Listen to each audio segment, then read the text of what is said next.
the if they're all going down, it's going down. So this is sector rotation only. Now the next chart is simply the addition of storm guard armor, which says when it's bad, we're going to go to cash instead. And so that's a much better thing. And you can see the Sharpe ratio went from 0.44 to 0.85, and the annualized growth rate, compound annualized growth rate, went from 11.5% to 14.5%, simply by getting out of the market when times are bad. That's Warren Buffett's favorite pair of rules. Rule number one is don't lose money, and rule number two is remember rule number one. And it's a pretty good rule. But there are some things that you can do here. And the reason we want to do a bear market strategy is because if you can get some forward juice going in here, like we do in this one, you can see that Sharpe ratio went to 1.8, and the growth, cumulative growth, went to 23%. That's something worth writing home to mom about, and that's why we care about bear market strategies. We don't want to sit on our thumbs and twiddle them. So let's take a look at what kinds of things we might do. So of course, when the market goes south, we want something that's going north. And so therefore we want something that's negatively correlated to the market. And so this is an interesting chart I found. So it's historical 5-year correlation of selected assets classes relative to the S&P 500. And so things like the S&P 500, of course, are highly correlated, and lots of stock things are up here. But when you come down to the very bottom here, you start seeing things like gold, municipal bonds, high-grade corporate bonds, intermediate treasuries, and long-term treasuries. In fact, these treasuries are the powerhouses, and you say, ho, ho, ho, give me some of those babies. And in fact, in January, when we first introduced and enabled the bear symbol feature, and you could do something other than cash finally, then you had a choice of picking a single ticker symbol, and the long-term treasuries were the go-to guys for doing well in the bad times. So let's take a look at that. Treasuries are actually a problem, and why are they a problem? Well, here's a rolling 5-year correlation between U.S. stocks and a 5-year Treasury note, and we want negative correlations, and because we want it to go up while the market's going down, and we see that it's only been doing that for a little while here, and for a long period before, back through the 60s, it was positively correlated. It went up with the market and went down with the market. So that would have been a bad thing. There was another good period over here, and then it was positive way back in time. So this is what the economists refer to as hindsight selection bias. Why did you pick long-term treasuries? Well, because for the last 20 years of my database, they worked great. However, that's obviously a limited view, and it could be that these are going to come back positive here. Now, why this is negative here and why that's positive there is a good question. I've kind of looked around to say, well, could it be something about what the Federal Reserve is doing and how they're treating stuff? They have a new game that they started playing, or is it some other thing? And whether it's for an Inky or Greenspan or other things, I couldn't see anything that would cause that to happen. And therefore, who knows when it's going to go away? And it just may at any time. This might not work next year. Maybe it'll work for 10 years. We don't know. So we don't want to get whacked by hindsight selection bias. So that means we're going to have to do something. And this next chart is also similarly interesting in that I don't know if you guys have paid attention to what some of the commentators, the talking heads on CNBC or articles have been saying in the past couple of years, but there's been a lot of moaning about, oh my gosh, bonds used to be really good, but now bonds are correlated with stocks. What are we going to do? And sure enough, take a look at this. Since what do we have here? Since about around 2000, then they came up to be positively correlated. But for a long time, they used to be negatively correlated. And so, maybe taking a look at bonds versus long-term treasuries could be a good thing. Interestingly, when you put the two scales together, so that we got recent times over here, and back to the 1940s over here, then it actually looks like these things are fairly opposite of each other. When this thing came down over here, then this guy was poking positive, and so maybe there's something there. I don't know of a mechanism that would do that, but it sure seems like maybe there's something going on there. So having both of those as choices might be a good thing. Another thing, of course, that was on the list, but not quite as good, was gold. And so here's a gold correlation to stocks that goes back at least to 1985. And they've got the recessions marked in here, or where the market did bad. So it was like in this zone here, 2001 until about the beginning of 2003. That's when we had the down market, and we had the down market in this zone here also. So there's been some fairly good things that have cropped up now and there.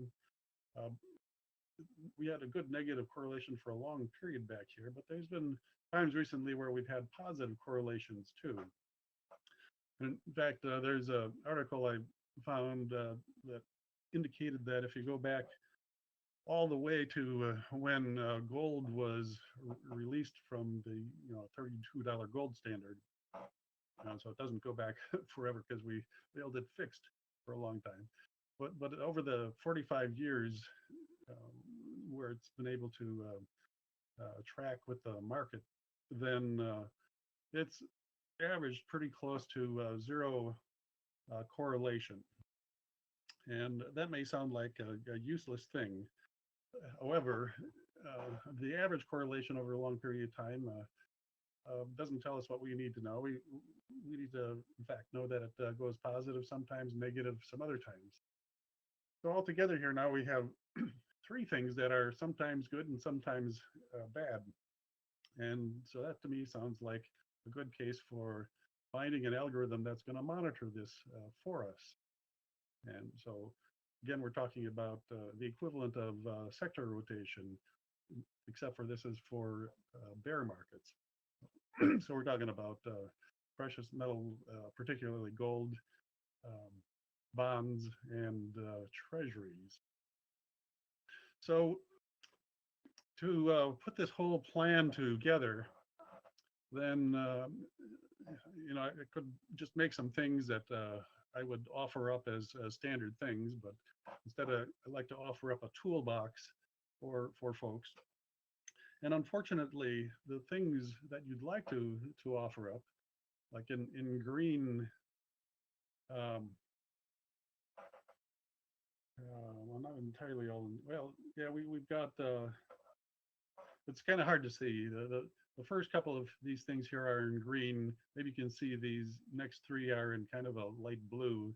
So these two are different colors, but if we stay from here on up on both columns, all of these light green guys are long-term treasuries, and you can see their ticker symbols, and some they vary in their duration, is why there's so many of these things. And unfortunately, a lot of these things, particularly the 2x and 3x leverage guys, only started, here we go in the right-hand column, in like 2009 and 2010. They don't even go back to the very last market crash. So if you try to use those, how the heck are you going to to model that and know what the heck it did or would have done in the last market crashes. And even one of our good guys, our TLT, that 20-year Treasury, even that only goes back to 2002. So it doesn't, it'll get you the last market crash, but not the first one. So if you want to model things over a longer period of time, this longer period of time has tested more situations. And so if you can get it work for the more situations possible, the more likely you're going to be good going into the future. So these things that begin in 2007 and 9 and 10 are a problem. And as some of you guys who've been watching things for a while have known, I've created extended ticker symbols. And how do you do that? Well, it turns out that there are indices and sometimes other funds that use these indices that do go further back in time. For example, TLT, the simple 20-year Treasury, is identical, to VUSTX, which is a Vanguard long-term Treasury mutual fund that goes all the way back to the beginning of our database, which is September 1st, 1988. And so the extended ticker symbols are made by saying, okay, we're going to take the ticker symbol for as long as its data is valid. So for TLT, that means we'll use the real TLT back through 2002, but then from there on back, we're going to tack on the data from VUSTX because it's exactly the same thing. It goes after an index. And same is true with all of these other guys. In fact, like a UBT, which is a 2x 20-year Treasury, well, that's just a mathematical scale factor. And 3x's of the 10-year, and whereas we got well, let's see, we got IEF. I guess we don't have a pure 10-year. But anyway, between all of these things, there are ways in which one can extend the data back to say exactly what that would have done if you would have invested in the index. Even though the fund wasn't available, the index was there and the data is available. So these guys are made. So instead of entering into your strategy TLT or TLH, you want the extended one, you put the little dash at the end. So the next group of 6 is similarly a bunch of bonds, and there's different kinds of bonds. There's I guess you'd say there's what makes up the aggregate bond index. There's actually a ticker symbol AGG for the aggregate bond index, and it's very similar to the Vanguard one, BND. I didn't put AGG on here because I had previously extended AGG back to 1995, I think it is, to work with MDY and SPY, and to make it useful for working with other ETFs that included SPY and MDY. But we needed one here that went back all the way. So since BND was basically the same index, I used BND to take it all the way back to 1988. Okay, so there's a total bond market. There's a long-term bond market, and by the way, the long-term bonds are similar in a manner to the long-term treasuries. And I can't say I'm an expert that knows what they actually put in them, but I believe they're longer-term things in industry and government. So then there's a CORP, CORP dash, which is a investment grade corporate bond, and that happens to be different than the high yield corporate bond. So this is a little more wild stuff than that, and that's more wild than these guys. And then there's these 2 other kinds here. MUB is the national municipal bond. So here we're talking about cities and towns. And this one is the mortgage-backed bond. So all these guys are just a little different, but now there's an extended version of them for testing. And some of them I've used in some of the ones that I've made, and we'll show you that in a little bit. Also, it seems to a lot of people that, well, why don't we just, use these inverse funds like SH, which is short the S&P 500. And again, that one went back. I only brought that back to 1988 when I first made that. So I made a SH88 that takes it all the way back to 1988. Also the same short. And then there's PSQ, which is short the NASDAQ, and SDS, which is the ultra short, the 2x short of the S&P 500. So those guys are in there. And I have to say, one of my first thoughts of when I wanted to try to do something with the bear markets was to use these kind of guys, and I'll tell you about some of the problems a little bit later. We'll look at some charts, but it's a common question. Why don't we just use those? Man, they're going to town. Let's use them. Well, there's a problem, and we'll get into that shortly. Okay, then we got gold, GLD extended all the way back, and I'd like to mention that there's lots of kinds of gold. GLD is actually about the metal itself, real bullion. And then out there are gold miners, and the gold miner funds are comparatively radical compared to gold, and are highly leveraged on the price of gold, because if it costs $800 an hour, $800 an ounce to make the gold, and the price of gold is at $900, and should the price of gold move to 1,000, then even though the price of gold moved up only 10%, the profits for the gold miners doubled. So there's a leverage factor in there that's pretty significant for the gold miners. And on top of that, then there are leveraged gold metal, and there's like JNUG is a junior gold miner thing, and I was looking at all of these on a chart the other day, and if you say you've got GLD is a 1x kind of movement, it goes up and down, and then you say, okay, let's put GDX on that. GDX is the gold miner ETF, and it was like 6 times the movement of GLD. And then you put JNUG, the junior gold miners, on there, and it was another factor of 4 in wild movement. So it's just really wild stuff. You can do really good in a day and get killed the next day. But not all of the golds are the same.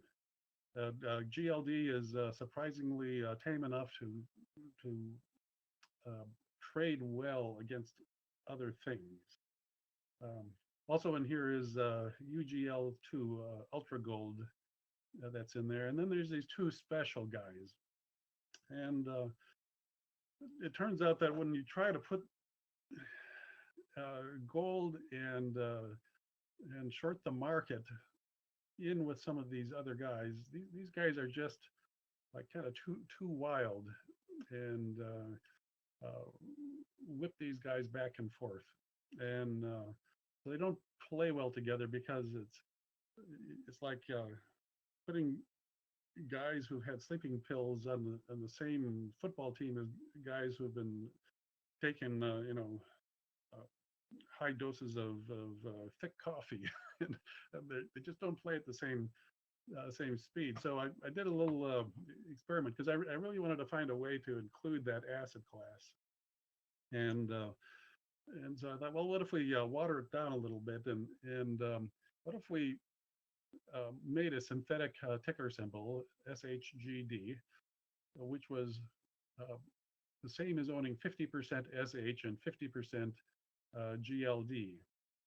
And then the little spikies that these guys have that cause them to whip this other stuff around and make bad decisions would be cut in half. And in fact, I found that in a range of play of these things, then SHGD was a good thing.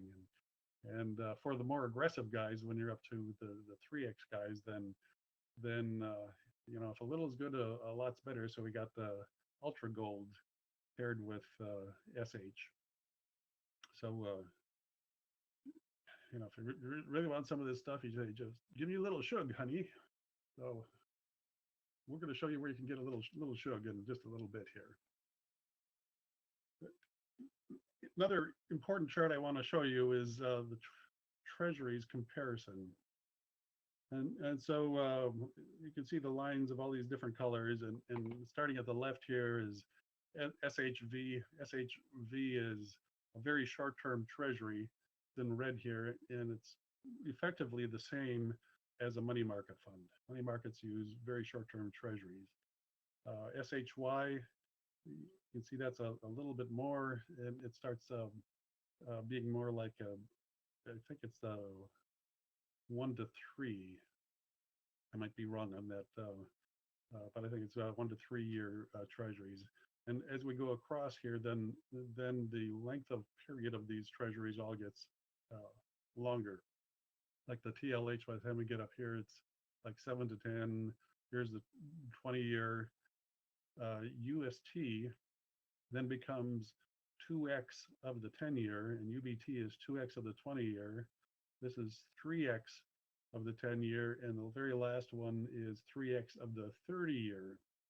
And so TMF is on the top, and there's a lot of return to be had from that. But if you look at the size of these bumps, they're really quite wild.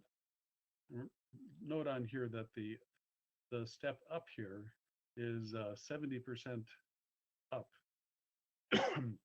and so this is more than a 70% jump in value here, and then it came right back down. So these are huge things, like losing half your money in one of these steps. So you got to be keeping these things in perspective, and you can see this very annoying little bump here that you don't want in your portfolio.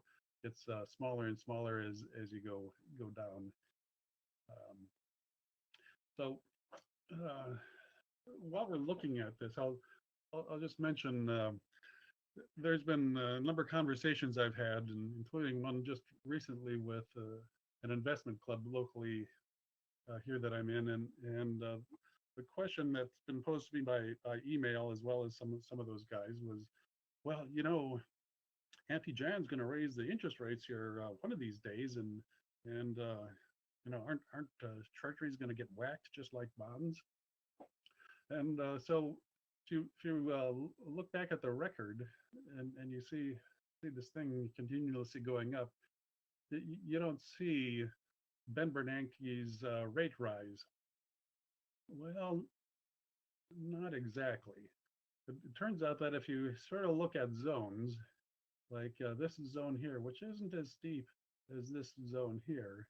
So this is a zone where rates were brought down, and then in 2004 and a half to like 2007 and a half or something like this, right in this zone, Bernanke was raising rates, and then he said, oops, because rates got up, and then all the mortgages, not all, but sufficient numbers started defaulting, and so he needed to whip that thing back down. So this is then reducing interest rates. What the cause of these individual bumps are, I'm not sure, but there may be something those can be tied to. But anyway, the point is, you don't have to be afraid about losing your money in the treasuries just because Auntie Janet might raise the rates. You might get the smaller return, but this is not the cause for your loss of money in treasuries. You have these much more shorter, wilder things that are going to be much more terrible pain. but the general slope of these things always seems to be up. Investors getting value for holding longer term bonds.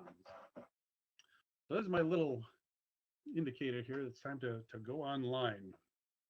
So let's see if I can get the real website up here. Let's see. Okay, there we go.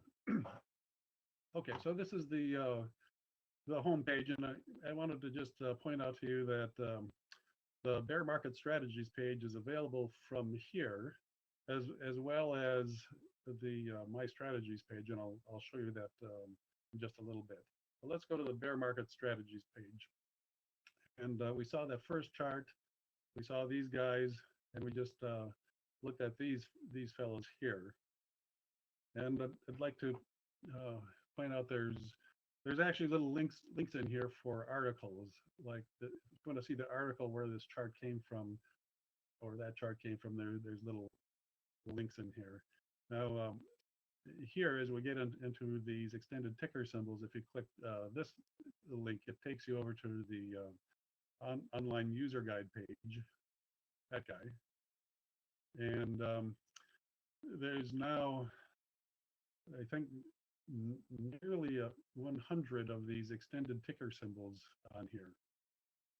And so not only are they useful for these short,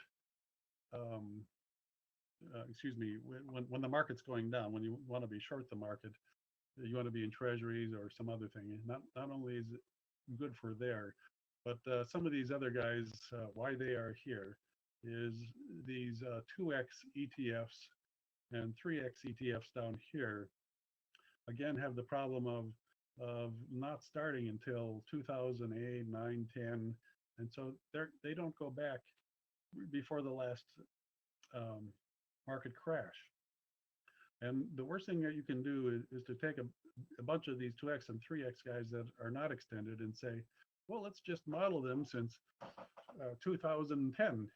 And woohoo, look at that steep rise. Isn't that wonderful? And you have no idea of what might happen should there be a market crash. So you want to be able to model these back through some kind of a market crash if you want to have any kind of faith of the next market crash. So again, most of these ETFs turn out to be tied to some kind of index. And so by that means, you can either with the index or more likely with the, let's say, the 1x ETF version of those, you can extend them. And then this table, it's a little different than the other table. There's in the far right column, there's some information about what was used to extend it. And if there was a scale factor other than 1, then it tells what the scale factor is here. And I'll just point out, for example, LTL here, it said it used IYZ times 1.8. And you might say, why 1.8 and not 2? Well, turns out that leveraged ETFs with a lot of volatility have an inherent drag on them because of how the 2x and 3x rebalancing is done. And so it tends to drag it down a little bit, and you don't get the full 2x or 3x. So anyway, there's that reference that you can get to from there. But let's come down here now. So in this table, let's see if I can zoom that a little bit. I've made some good starter bear market strategies. And there's a bunch of them here. It's a BMS-1, 2, 3, 4, 5, 6, 7. And you see them with increasing aggressiveness. IEF, TL, HTLT, UST, now we're in the 2X and the 3X guys. And the reason that you want all of these guys is if you have some sort of let's say, very low volatile strategy, then you don't want a wackadoodle TMF thing to take over during the bear market. you want to have something that has similar volatility to what you're already doing.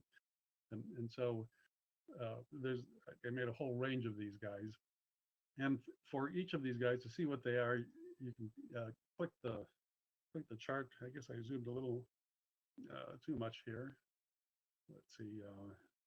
Let me scroll that. Let's try that again. Now it'll center it.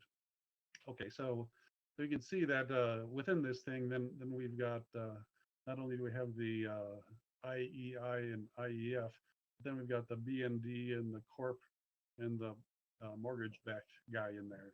So that's a fairly tame thing, and you can see it going along. And it's compared to the white line here, which is the aggregate bond. So it does better than the aggregate bond over time.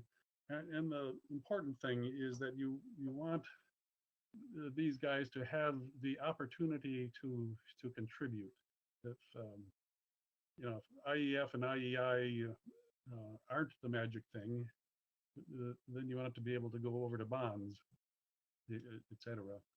And for these strategies that actually are for bear markets, and the way that it recognizes it as a bear market is by the name and by the fact that the treasury is turned off. I'm sorry, not the treasury. The storm guard is turned off. So you can see that up here. Storm guard is off, and the name, I said it recognizes by the name. So if the name begins with BMS or BEAR, BEAR, and storm guard is turned off, then it is defined as a bear market strategy. And the only real importance of that is there are two new values in the subtitle. So you see bear R and SD. So the R is the annualized return only during the period when storm guard is kicked in. We you know, this is a bear market strategy. That's the only part that we care about. All the times when the market's going up, we don't really care what the performance of this is. We want to know the performance when storm guard is active. And so this guy says this thing averages 10.4% return when storm guard is kicked in and has a standard deviation of 5.1%. Okay, so what you see on this table are the bear R and bear standard deviation, the return and standard deviation during storm guard periods for each of these guys. And so you see as you go down the way here, and the first one is just cash, where you get an average of 3%, because it includes the days back when we had some real returns from a money market. I haven't seen that for a while.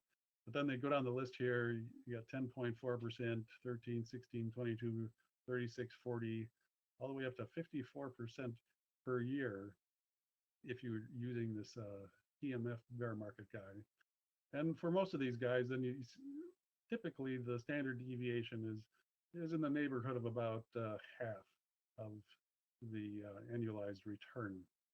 Now these bottom guys here were specifically made to go with mutual funds. So BMSV, so the name of this thing, BMSV, is actually the first 5 letters of this name here. So BMSV is for Vanguard, BMSF is for Fidelity.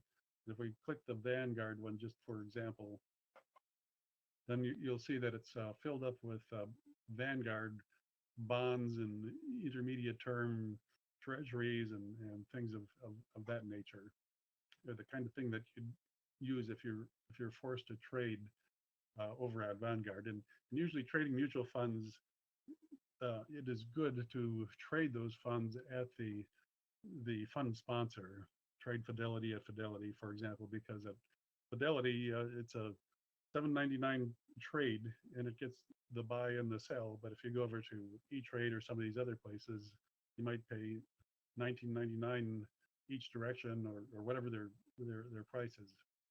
So sometimes you want to just be able to trade back and forth within the own family. In fact, sometimes it's trouble going from a mutual fund to an ETF because you may be required to wait the settling period, because if it's not all within the same family, then the custodian of the money actually changes, and there's rules for letting the money settle before you go reuse it.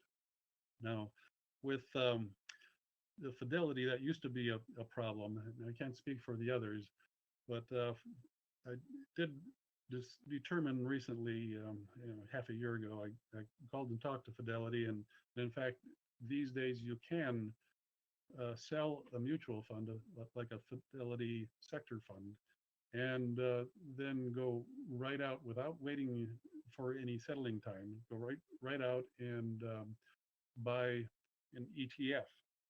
So this is good for bear market strategies, because some of the things we might want to use in a bear market strategy are ETFs. While Fidelity does have a long-term treasury, it doesn't give you access to gold other than through their gold fund, and the gold fund is a gold miners fund. It's too wild. So I told you that I had made this ticker symbol SHGD, and so some of these guys have SHGD within them. So this is like if the strategy selected that and said buy SHGD, what it means is you buy 50% of your portfolio worth, or that bucket of money, which came out of something else. You put 50% of it into SH and 50% of it into GLD, and that's how you implement SHGD.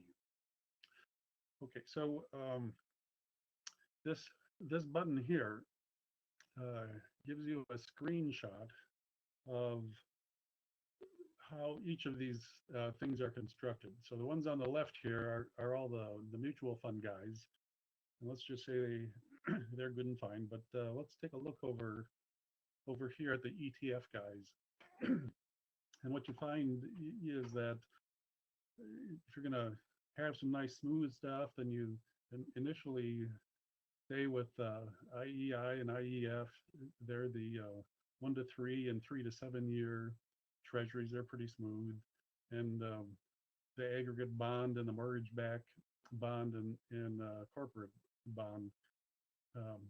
Other kinds of bonds like HYG are just, which is the high yield corporate bond, are just too wild.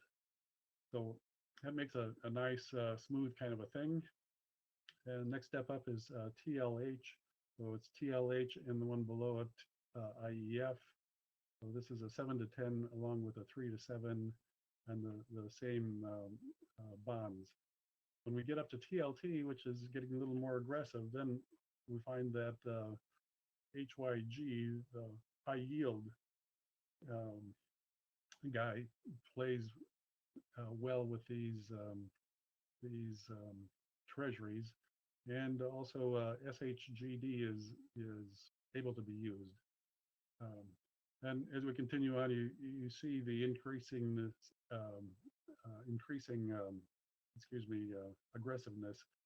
When we get down to UBT and these TYD and TMF, then you see we graduate to SHUG, which is short the S&P and ultra gold. Now we're allowing ourselves to get into ultra gold, and you can see HYG is living down here.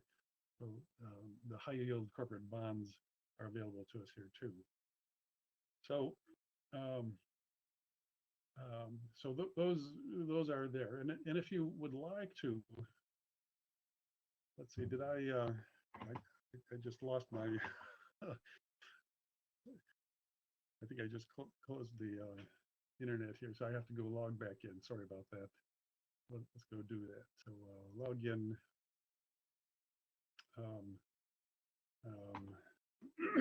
Let's see what we're going. Demo 1.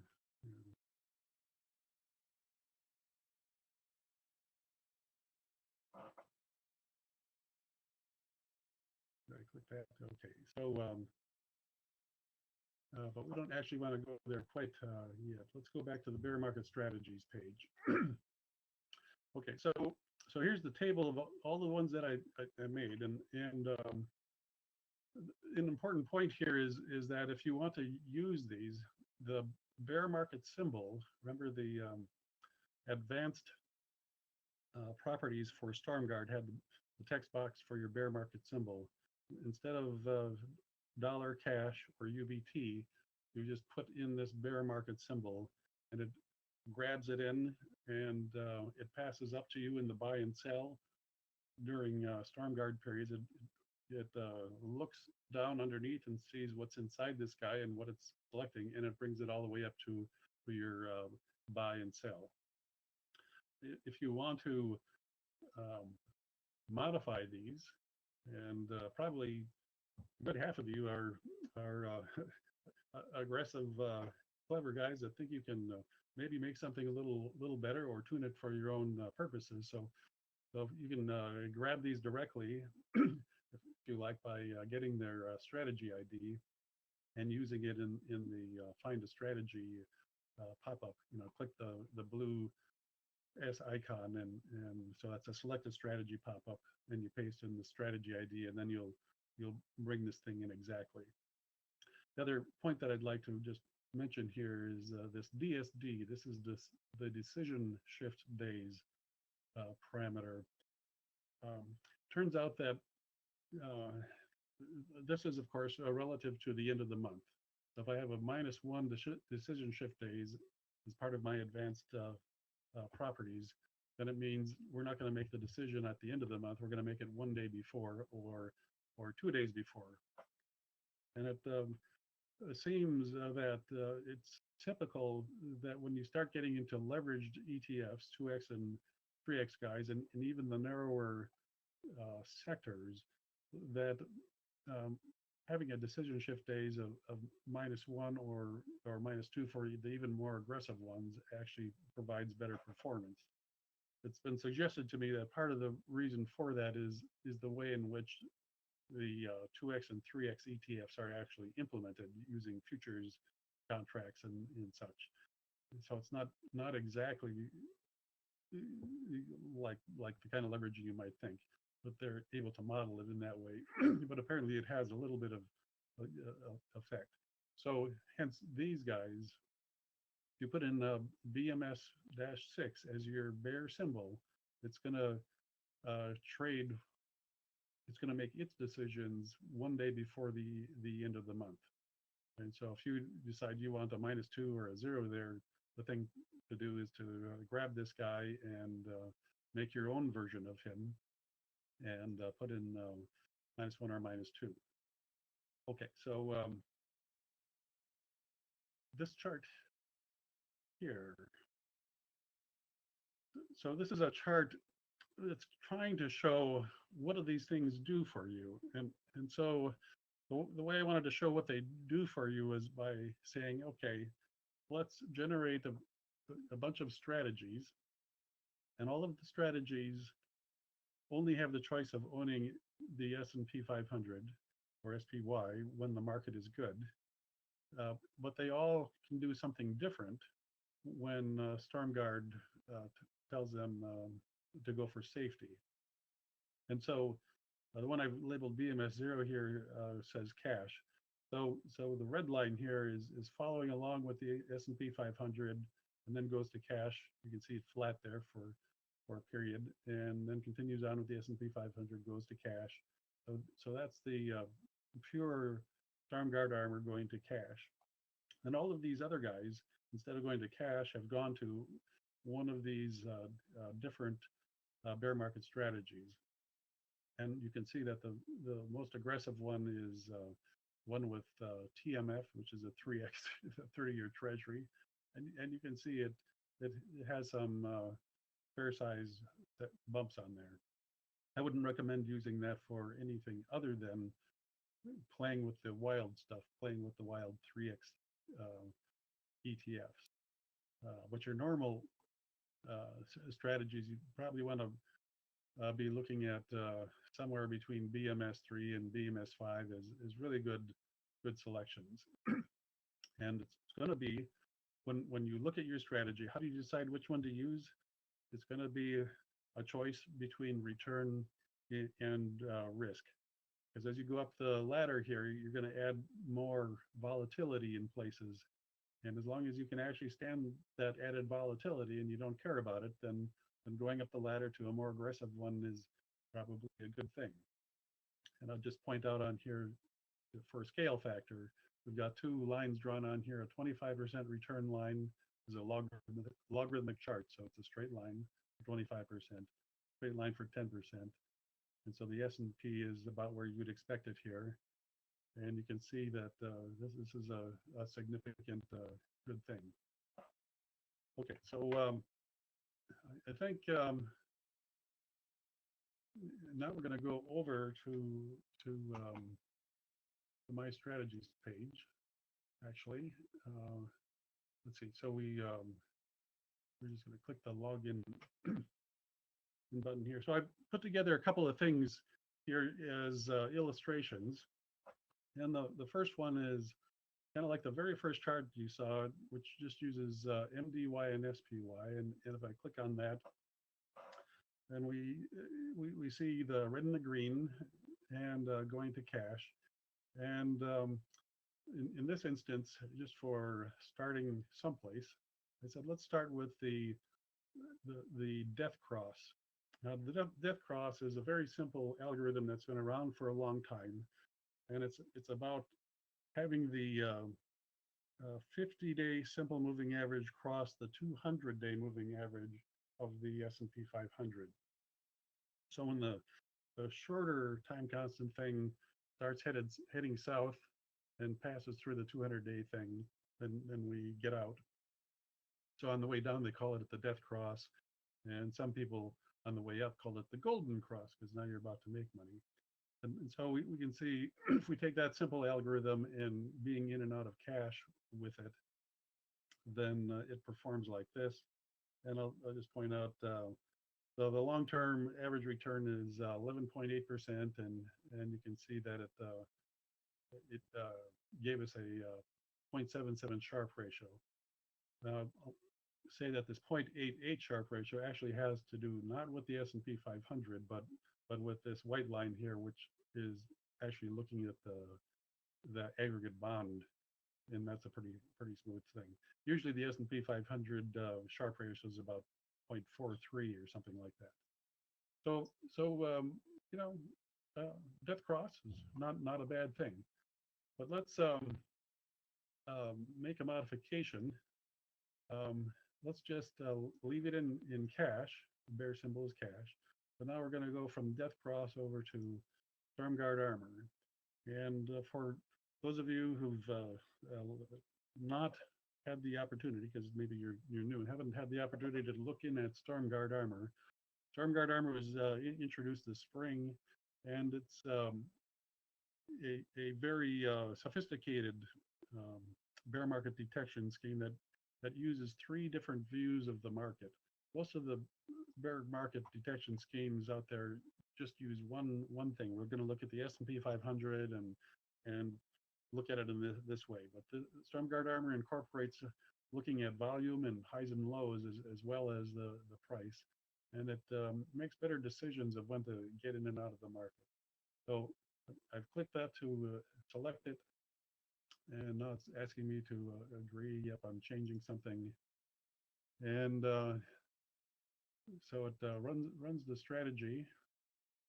And so now you can see up here it says it's in StormGuard armor, and you can see that looks a little better. And it's, instead of being at what was 11.9%, now we're at 15%. And instead of 0.77 Sharpe ratio, now we're at 1.13. So that's all good stuff. StormGuard armor is a good thing. But it turns out, much to my surprise, when StormGuard armor was developed, that it's actually a double blessing, because not only does it get you out of the market well, but it actually gets you into the bear side of things equally better. So what I mean by that is the bear market strategy helps you more with StormGuard armor than it does with any of the other methods. again, because it gets you into the bear market at a better time and out of the bear market at a better time. So now let's come over here and we can select anything, but I'm going to just put in, for example, DMS dash. Let's go with 4. I think that's the one that gives us. Does that give us TLT?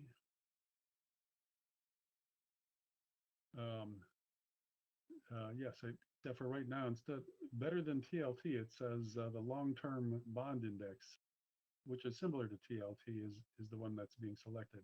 And when we look at this, how do you like that line?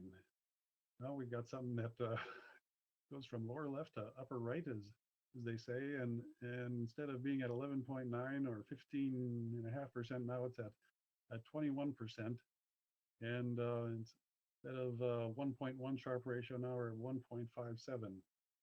So this is why having a good bear market strategy is really important.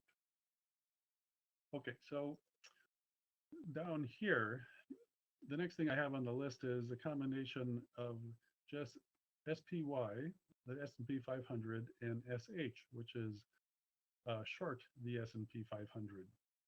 And let's take a look at that. And you would think maybe if we just ran them against one another, good things would happen.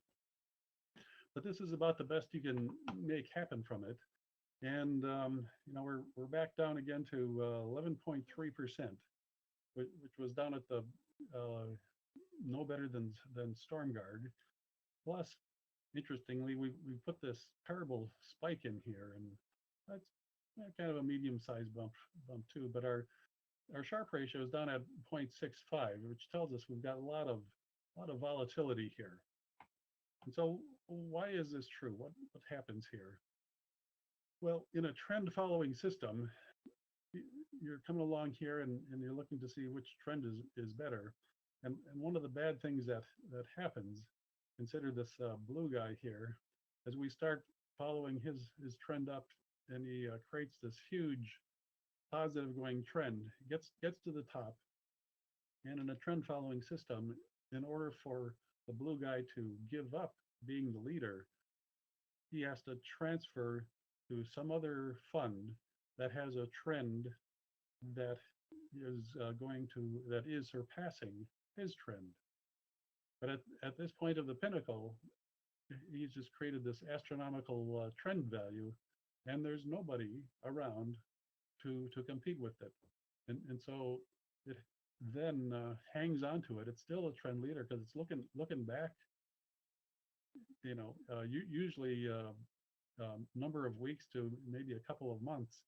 And until you unwind all of that spike going up and get most of that backlook time on the other side of this, then there's no way that anybody can come and grab the leadership away. So it tends to be that you run up to the sharp peak. There's nobody there to take the leadership off its hands, and so it comes running all the way back down and puts this ugly spike in here. And this is why you don't find the use of these ticker symbols in the Hall of Fame. Nobody likes this stuff, and you know, it didn't end up with great returns. And anyway, they don't play well back and forth against one another, because there's a for those of you who haven't seen this, I'm going to very quickly show you in the advanced topics. There's this topic about common mode noise reduction. And common mode noise reduction is, if you look at these bottom guys, all of these funds are going up and down together. And when you are comparing one trend against another, a comparison is a subtraction. And so everything that's common about them gets nullified, and only the difference remains. And so as their trends separate, you can move back and forth to one of these or the other pretty rapidly and quickly and cleanly. But when you got a wackadoodle thing that's doing something entirely different, doing a subtraction between the two, doing the difference, doesn't get rid of the noise. And so you tend to have a lot of noise that upsets the decision process. So when we come back to this guy here, and you look at these two things, instead of putting something like MDY in here to play against this, which has similar bumps, and a lot of the noise gets subtracted, instead what we've done is we've taken the exact opposite. So when you take the difference between these, you get twice the noise and twice the probability that you're gonna have a bad decision. So that's why putting these just together in a strategy and playing them against one another is not a good way to do this. But if you separate the decision process with StormGuard, for example, and say, okay, now's the time to go to the bad market stuff, and now's the time to go to the good market stuff, then you get rid of this noise problem. So if you plan on making your own bear market strategies, expect to see problems if you're going to try to use some of the inverse funds. You'll see this problem crop up. For reference, I wanted to show you this SHGD thing. So, okay, so in here then, okay, so the green one is gold, and the red one is SH. And they don't begin until over here.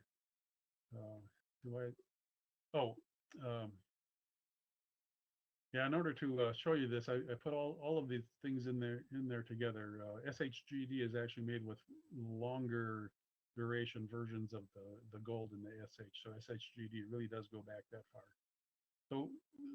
So again, the red one which is SH, has these nasty peaks, which makes it hard to trade. And the gold and the green, right at the time when you want it in 2008,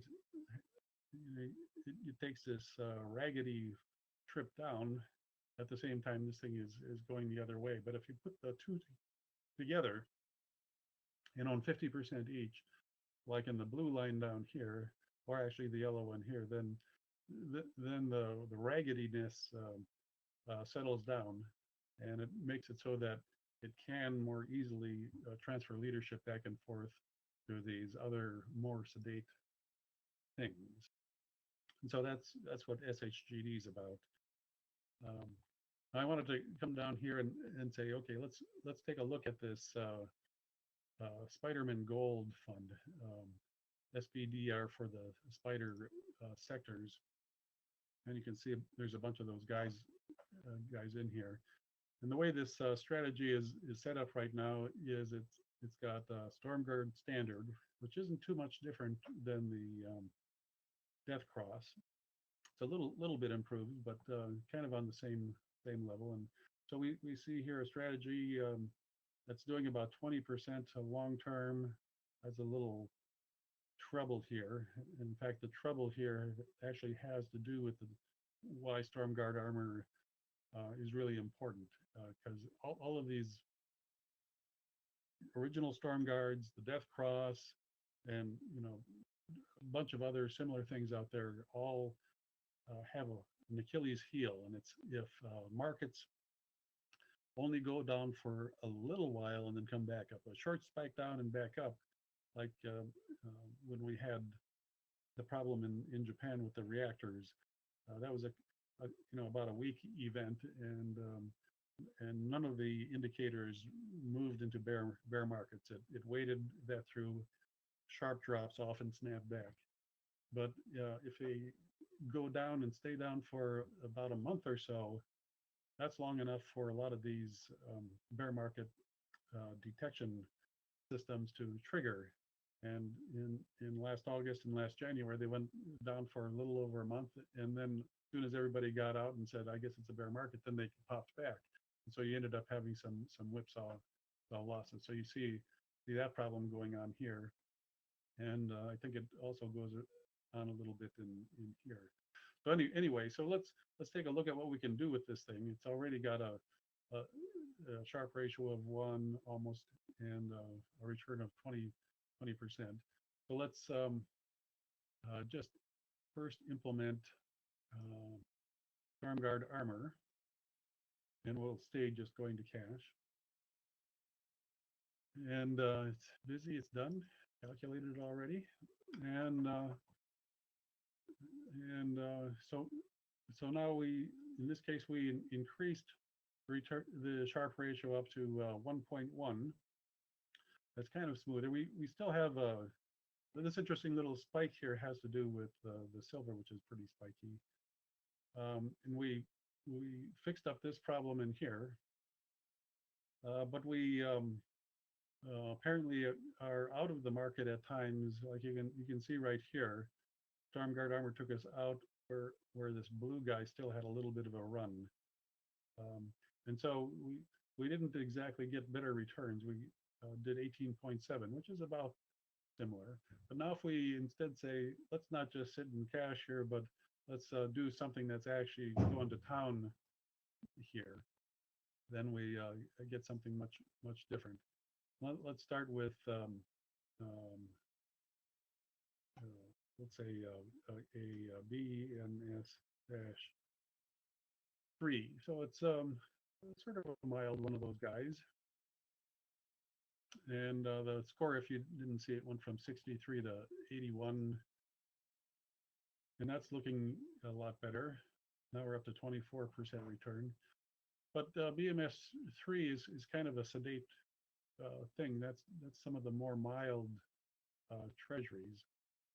And actually for these going up through UST or UBT, which is let's see, 7654, like BMS6. Let's try that in here. BMS6. Probably not a bad thing, because sectors are quite volatile. Oh, now we have a score of 105, and our safety went higher. And that's looking pretty nice. So the volatility of what we added, like in the 02, 03 time period, that doesn't look any bumpier than anything else. And in the 8-9 period, well, we start to get that little bump that we didn't like, but it's really no worse than that guy there, or it's a little bit more than that. But now you have a Sharpe ratio of 1.65.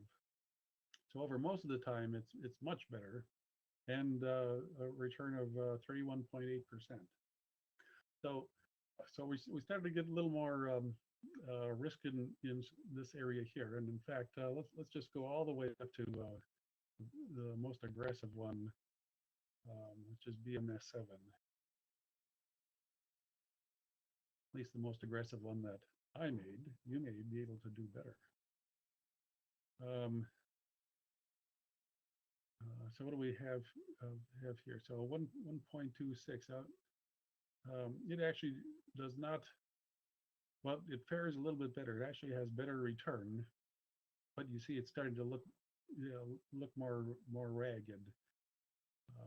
During the period of 05, 06, it's not as aggressive in returns as when the bear market strategies and they're helping us. So we've really gone too far. That's not as nice of an equity curve, even though it has more return. Not as nice of an equity curve as using one of the lower ones. Okay, so the point here is here we have sectors. They're more aggressive than things like S&P. There's real easy strategies to make, like if you just use MDY, SPY, and then the MDYV, SPYV, those are the values, and MDY growth, SPY growth, maybe RSP for the equal weight.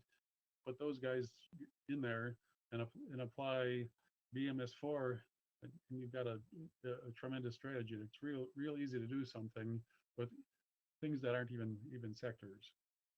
Now for the very last one down here, I think we have Pro Funds Ultra Sectors. So this guy here, so what do we start out? I think I just left this guy as he is. So these are mostly 2x sectors, and we're using just straight TYD. So he doesn't have a bear market strategy, really. He's got a bear market symbol of using TYD. and 36% and 1.74 Sharpe ratio. So when you say I'm I'm going to have a safe thing, well, this is actually not very dangerous. Um,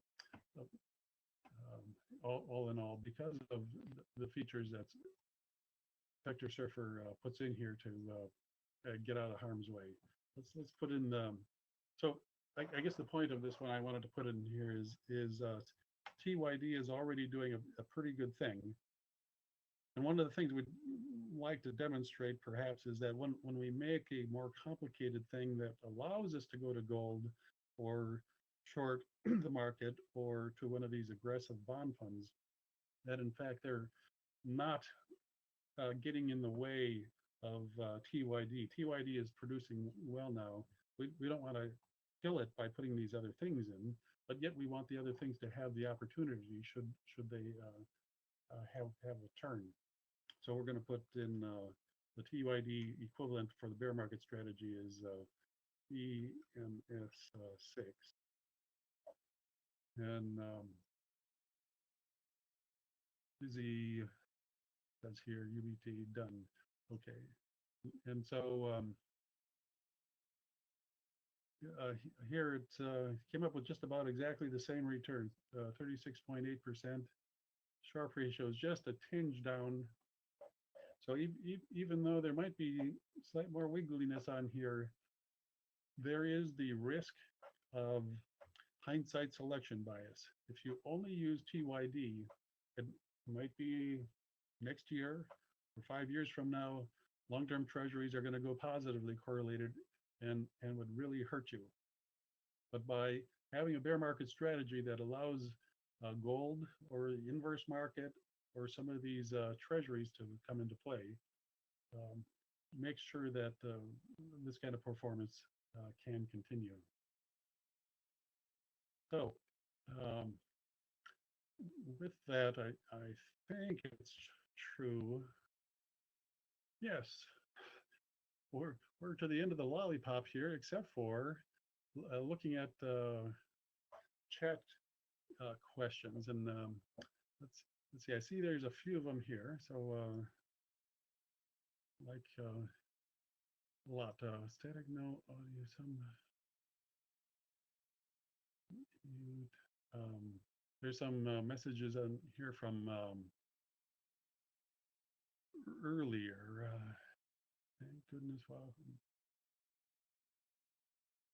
So we had some audio problems in the beginning. So there's right in the room.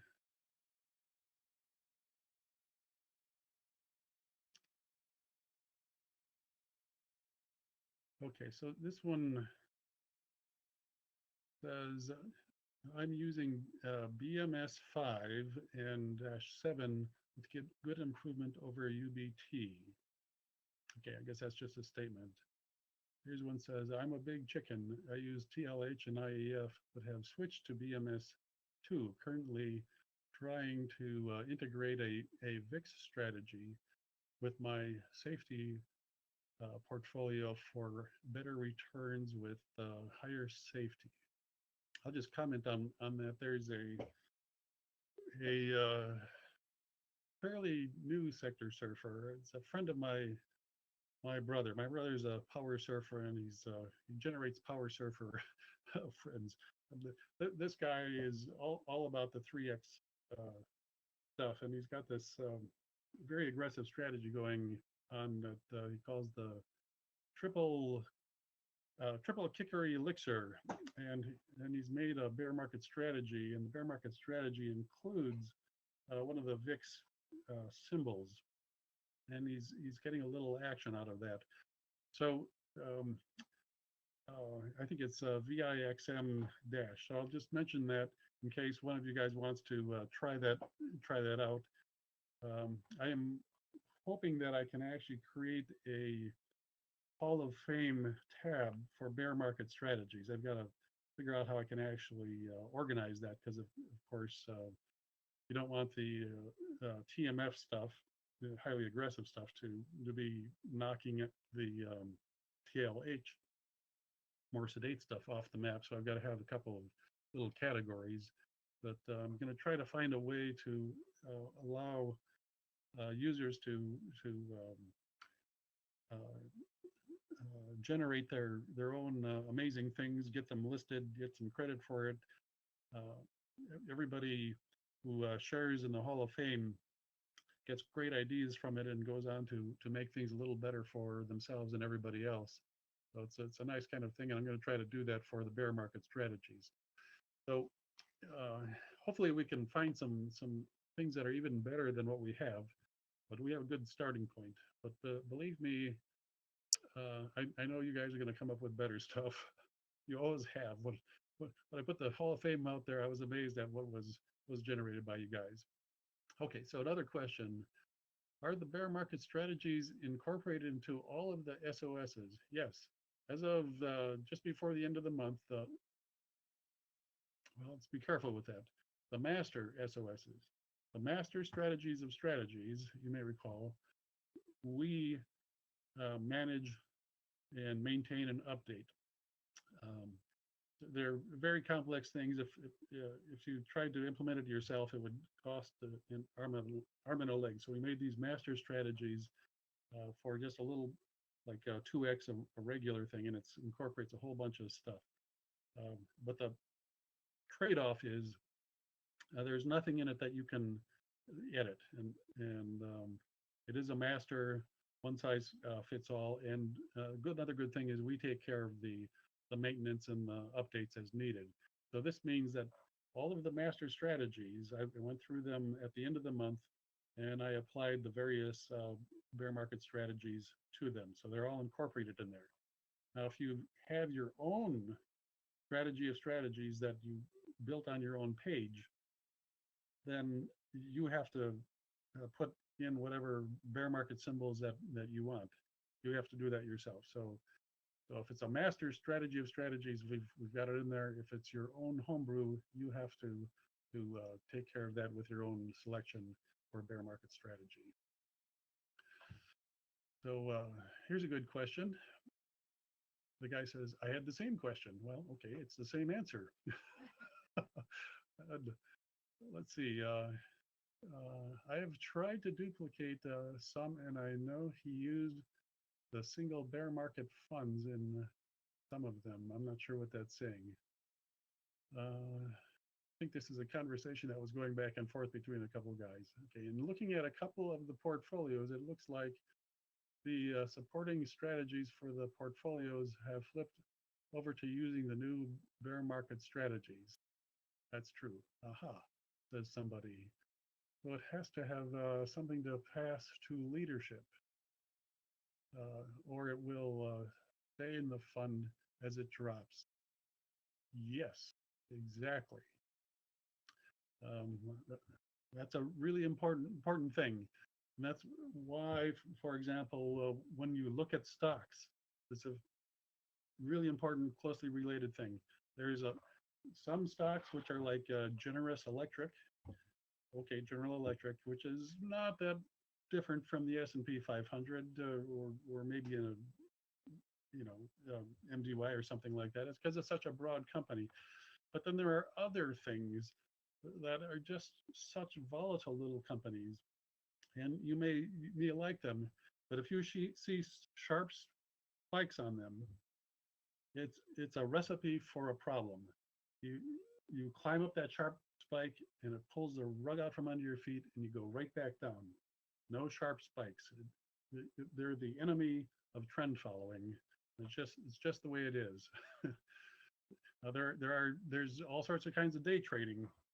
The day trading, all these pattern things, it's going to consume your life, and or maybe not employ all your capital, and maybe not even get these kinds of returns. So while trend following isn't everything, obviously there's a lot you can do with it. And so we need to stay within the mindset of trend following and no sharp spikes. They are the killer. Okay, so what's next here?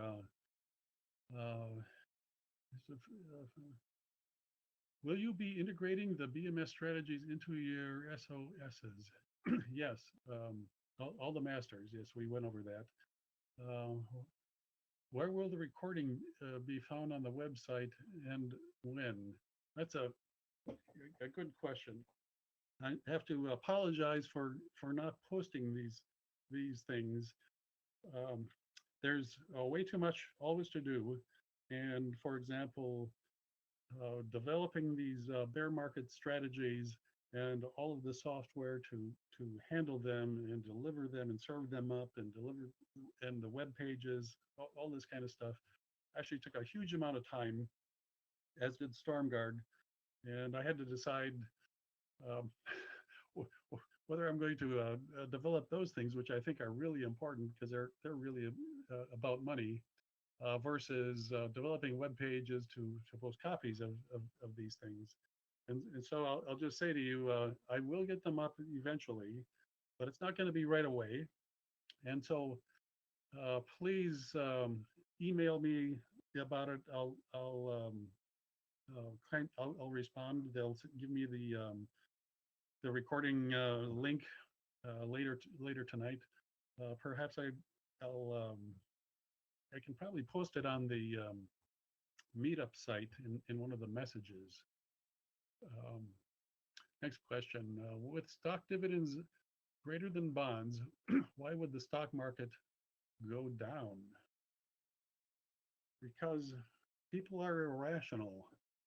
Um, it's also why they go up. People tend to overbuy and oversell, and that's not just um, with regard to investing. It's you see the same thing in politics. Uh, you get the conservatives versus the liberals. We'll go one way for a while, and then we'll go the other way for a while.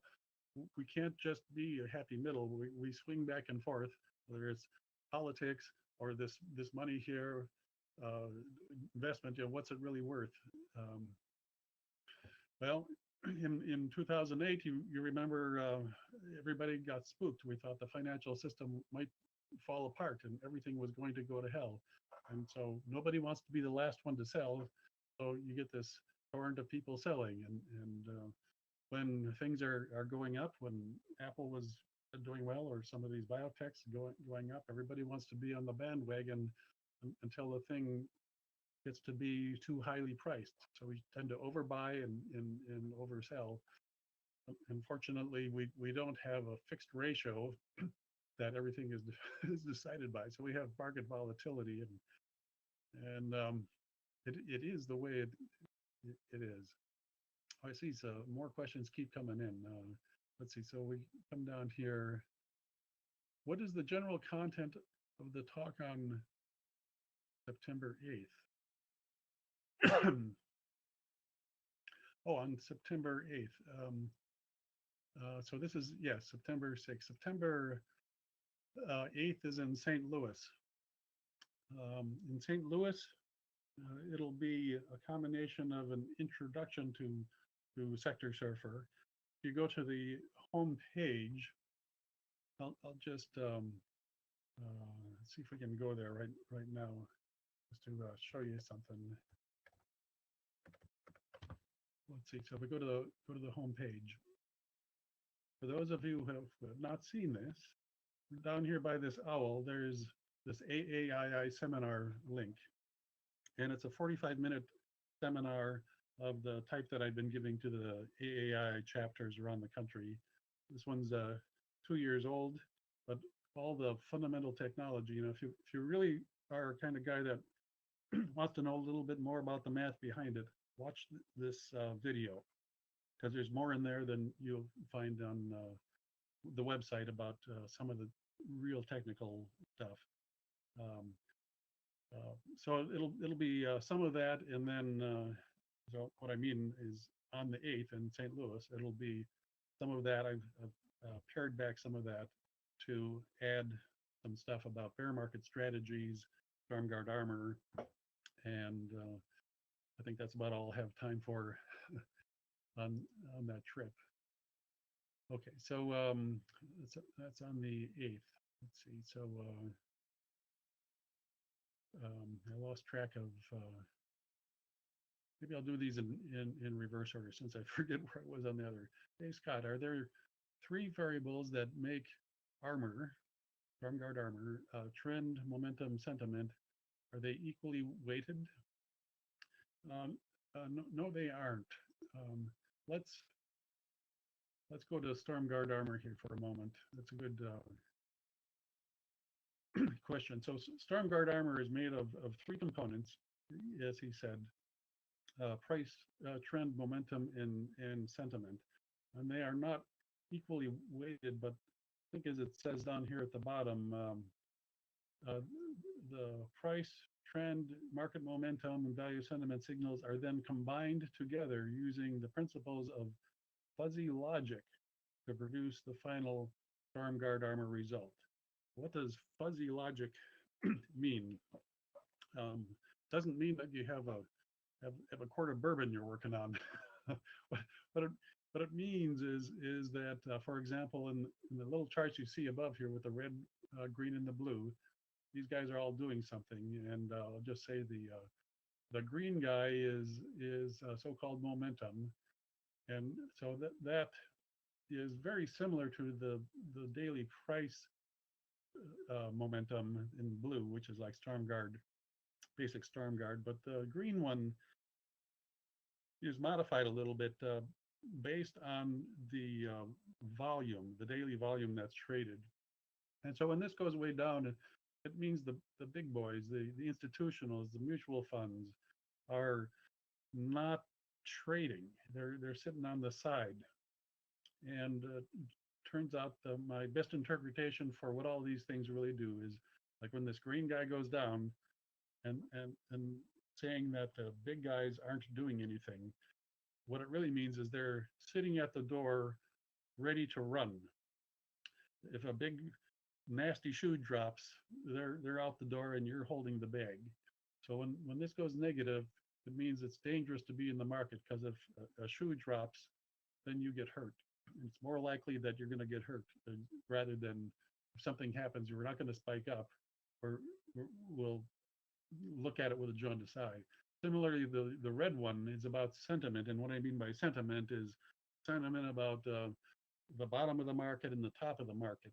How are the top feeders and the bottom feeders doing? And so we're looking at these three things, and they don't get added together, but really there are 12 different rules, and you can think of three very simple ones. So we got three different lines, and a very simple rule is if any of these is below zero and still on the way down, then you're out of the market. That's three of the rules. And then there's other kinds of conditions about when you should absolutely get back in the market. Like if they're all three positive, or this guy's about ready to cross, but he might miss by a day or two, then we say, okay, he's got so much upward pressure and the other guys are positive, we're going to get in. So there's altogether 12 different rules, and they interact with each other, and some take precedence over the others. And they're some combination of logical, like trues and falses, like if this is down, then get out. And some of them are about the slope, which is an analog thing. And so altogether, they're with all these conditions and analog and such, then you end up with a thing that they call fuzzy logic. And there's a link here if you want to read about that. Okay, so let's see. I don't know what time we're at. 8:30.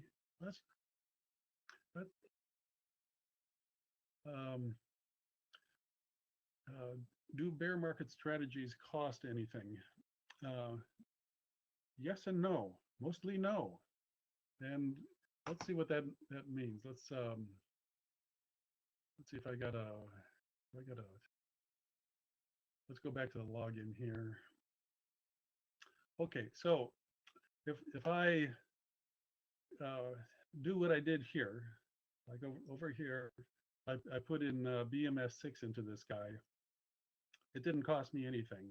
I have a paid strategy, and I'm just using that. However, if I want to build my own, and for example, there are a couple ones online here. Um, so let's see, alphabetically, you see Bear, UST, BlackRock, Fidelity, Vanguard. So if I grab that guy and import him, as he's defined, as you can maybe see over here, he's a free strategy. But if I want to go and customize him, and who knows what I want to do in there, maybe I'll put TLT in there. As soon as I'm developing my own custom bear market strategy, then it becomes a paid strategy. So if you're going to do your own custom thing, it ends up falling into the custom premium category. And we didn't cover this specifically, but if I want to then go and use this guy, let's say I want to use that guy in here, then we use the strategy of strategies or portfolio type reference to him. That's my SectorSurfer strategy number 2 up there, and the ticker symbol, and you can see this in the documentation where that is SSS2. And so when I put that guy in there, now this guy's going to go up to here to go and get his thing, and as you can see, it's actually grabbing TLT now right out of this guy. So if you create your own custom thing, then yes, then that becomes a paid thing. But within this, if you use one of the BMSs or put TLT or TMF in one of these guys, that doesn't cost anything at all. Okay, so let's see, what else do we have here?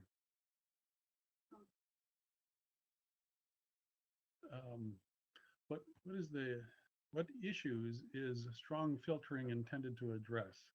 Okay, that's a little bit off topic, but actually a very good question. Here down in the advanced options, you see these algorithm and things about strong filtering and bias towards shorter trends. And I'm going to kind of wave my arms a little bit about this. I guess I didn't turn on the little video, so you can't see me wave my arms.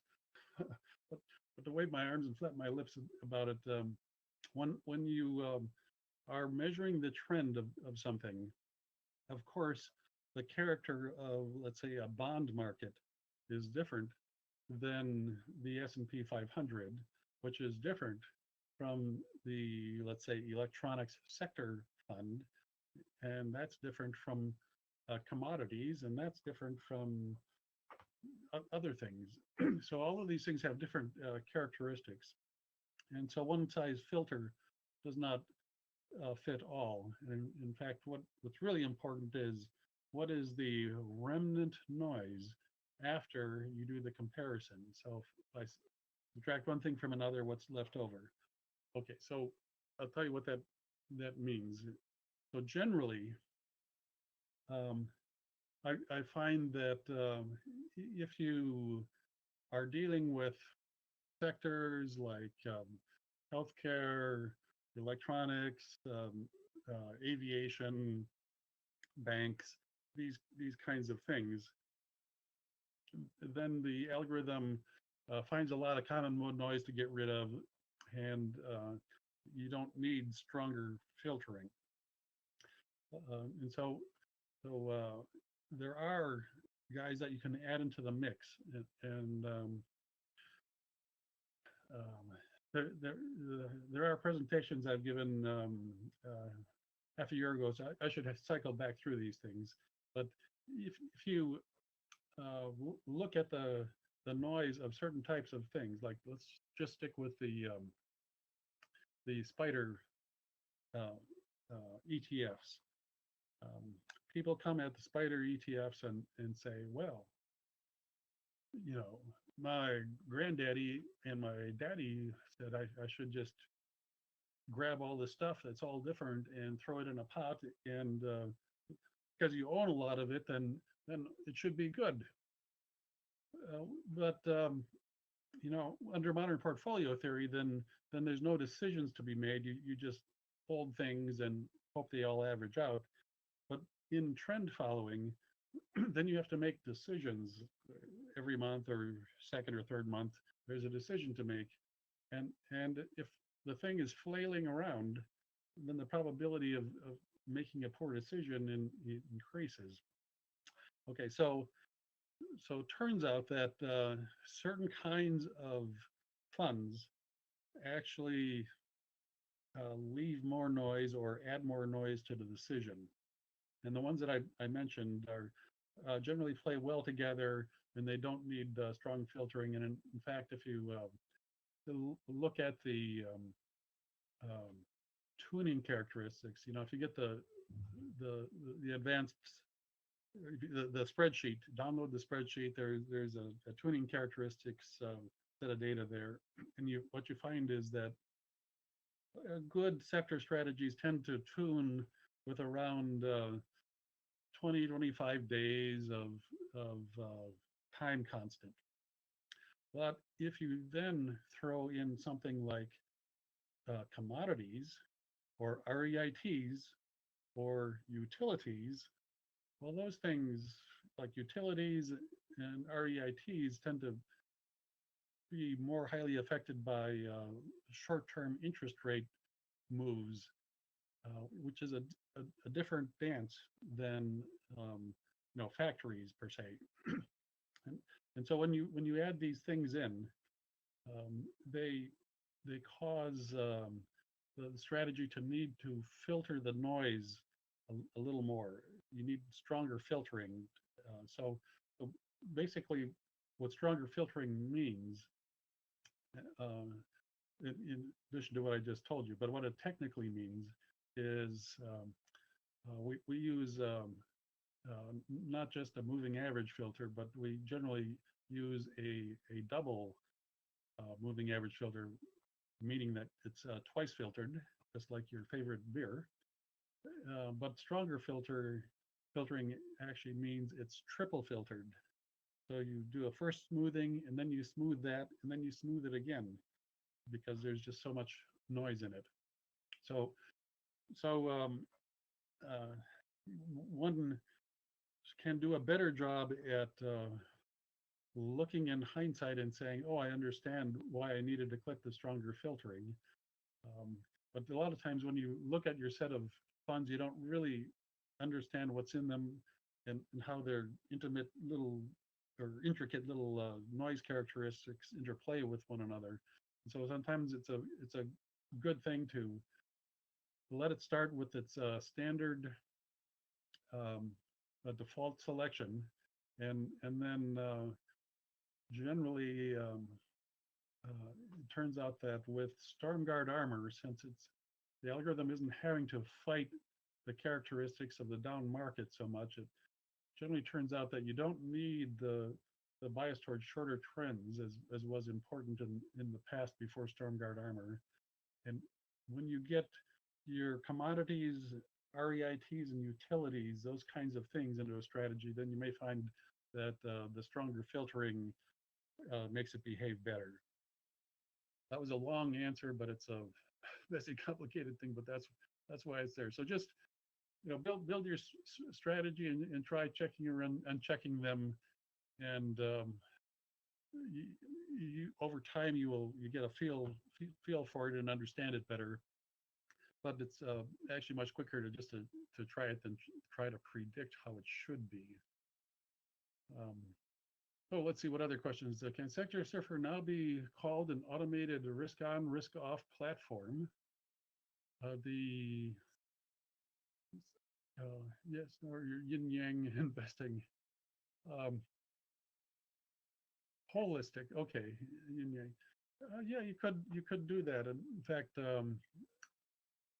as I was saying, with StormGuard armor, it's a double blessing. Not only does it get you in and out of the market better, but it gets you in and out of the bear equities better. And to my knowledge out there isn't anything that gets you back and forth. or the risk on, risk off thing better than StormGuard Armor. Let's see, is there a cost to implement the, let's see, I did that one. We're going to make the next question the last question. So is there a place on the website to see a chart of the 3 current values of the inputs to StormGuard Armor? Yes, there is. In fact, let's see, I just saw a ticker symbol. Yeah, somebody just put a ticker symbol in there, which is the correct thing. So let me show you how to get there. So here we're on the page. Oh, look, we got StormGuard Armor down here. Let's just click the chart. Oh, look, there they are. So I made this page particularly so those of you who maybe get together in groups or maybe just by yourself, you like to look at a couple of things when you're evaluating what's going on in the market, even though you might depend on the strategy to tell you something. You still like to know what the heck is going on. And so the strategies or the indicators plotted here, the first one, of course, is StormGuard Armor. And each of these go to a longer time scale when you mouse over them. The middle top is StormGuard AQR, asymmetric quick response, and the very original StormGuard is the upper right. So StormGuard Armor is composed of a combination of regular StormGuard and then these 2 guys down here. So the momentum indicator is this guy, and the sentiment, which has to do with the new highs and new lows, is that guy here. And as mentioned in recent newsletters, it's the momentum guy you can see is down. And to read economic things or listen to CNBC, you fairly often hear them talk about the big guys being pulled back, and in fact, this is what the momentum indicator shows, and is why StormGuard Armor is saying let's let's stay out. So as long as we're here, then I'll just mention what these other 3 guys are here. This Dr. Don's double cross. Dr. Don is who's Don Gimple, is the long-term but recently former president of the AAII chapter in Los Angeles, the biggest one in the country. A very smart guy with a PhD. That's why he's Dr. Don. and his version of original StormGuard or the Death Cross uses the as it says right here, the EMA 75 300-day cross of the market data for exit and the 50 200-day for re-entry. And that is a variation on some of these other things. It's got a similar character as the guy in the upper right, this guy over here, this guy over here. They're all similar. These 2 guys, we got the McClellan advanced decline oscillator, some of you know about, and it looks kind of similar to this Delta Market Sentiment Indicator tracked by Bloomberg. And also of importance on this page, part of this page was about, so everybody's got their reasons why their particular choice of one of these is supposed to be good, but you very rarely find articles that actually test things. So I'll mention that up here, there's a couple of tests that are shown up here. One is the Death Cross, and it doesn't perform very well. And then there's the AI Sentiment Indicator, which has been shown to predict the past very well and predict the future not at all. But down here, for those of you who haven't seen this, then what I've done is I've taken 3 different kinds of strategies, and this very first one is let me shut that down a little bit here. So this is diversified U.S. ETFs. So you see on there the MDY and the SPY and a bunch of Russell things and those general kinds of guys. And what it's doing right now is it's cycling through 4 different storm guard methods or exit methods. And so the number 4 is the culmination. The first one is just sector rotation, no getting out. This is a death cross. Here's with storm guard armor, and then that one is with a bear market strategy. So it's showing the progression, and here's one down here with the spiders doing the same thing: sector rotation, death cross, storm guard armor, and storm guard armor with a bear market strategy. Now these other guys in between, like this green guy just up there, here's this. So the title is annualized return versus exit method, and there's a gray and a green. The green has TLH, so that's a long-term treasury. I think that's a 7 to 10 year treasury as the bear market symbol, not a complicated strategy. Let's just go to the long-term treasury. And the gray one is about just going to cash. So if you start at the very bottom of these bars, if you have no exit method at all, in other words, you're just going to do sector rotation, find the leader, and own him. And since we're never getting out, it doesn't matter whether it's a treasury or cash because we're always in. There is a methodology called dual momentum. If you don't know about dual momentum, Google it. There's Ariana Antonacci. He's written a book called Dual Momentum. I personally view it as a very beginner's version of SectorSurfer, but it's basically the same concept, but it's very, very crude, and he gets some improvement. He uses like a 1 year look back kind of a thing, and then very broad asset classes to do his thing. And he wrote a whole book about it. Then the next one up is the famous death cross, and that's a little bit better. And Dr. Don's double cross is a little bit worse. And then interestingly, the delta sentiment indicator actually is the worst of them. That's this guy over here. It looks like, and I tell you, when I look at it and try to think of when the market did what it did, I look at that and say that should be better. But when you actually go and implement it, then it actually is not getting in and out at better times. Let's get that guy back up here. And then the top 3 are Storm Guard Standard, AQR, and then the best of them is Storm Guard Armor.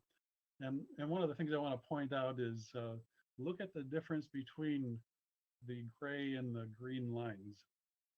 And interestingly, the difference is bigger for Storm Guard Armor than any of the others, except for, interestingly, the delta sentiment indicator.